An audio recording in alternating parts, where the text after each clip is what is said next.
आज तर मी साईडवर एकटाच आहे. काका तर आलेच नाही. काहून कारण का काकाला आलं होतं काम. मग त्याच्यानंतर शुभम तू एकटाच आहे म्हणे, तर असं करणं म्हणे, ते बाहेरचं गेट का नाही त्याला प्रायमर करून टाक म्हणे. मी म्हटलं ठीक आहे म्हटलं. तर हे 2-3 जे तुम्हाला झुम्मर दिसू राहिले ना, याले कलर मॅच केलाय गोल्डन कलर. मग त्याच्यानंतर प्रायमर गिमर बनवलं मस्त आणि गेटले मारून घेतलं. बरं झालं काकानं आदल्या दिवशी गेट पुसपास करून मस्त जंगिंग काढून ठेवून दिला होता.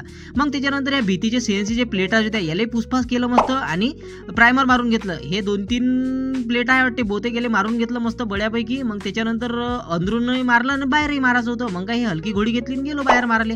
मग त्याच्यानंतर 2 वाजले होते. पाहून घ्या ह्या रूममध्ये आम्ही पहिले जेवण करत होतो. आता ह्या रूमची अशी दशा झाली की जेवण काय काहीच नाही करू शकते. म्हटलं जाऊ दे एकटाच आहे तर कसंही जेवण वगैरे करून घेतलं.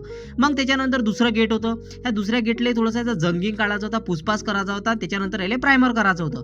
मग त्याच्यानंतर काय एवढं जे कोपऱ्या कापऱ्यातले जंग एवढा पोपळा फापळा होता सगळं काढून घेतलं. मग त्याच्यानंतर बसलो मस्त बकेटीवर मस्त आणि कलर मारत बसलो. आजच्याने एवढंच, भेटू नंतरच्या ब्लॉग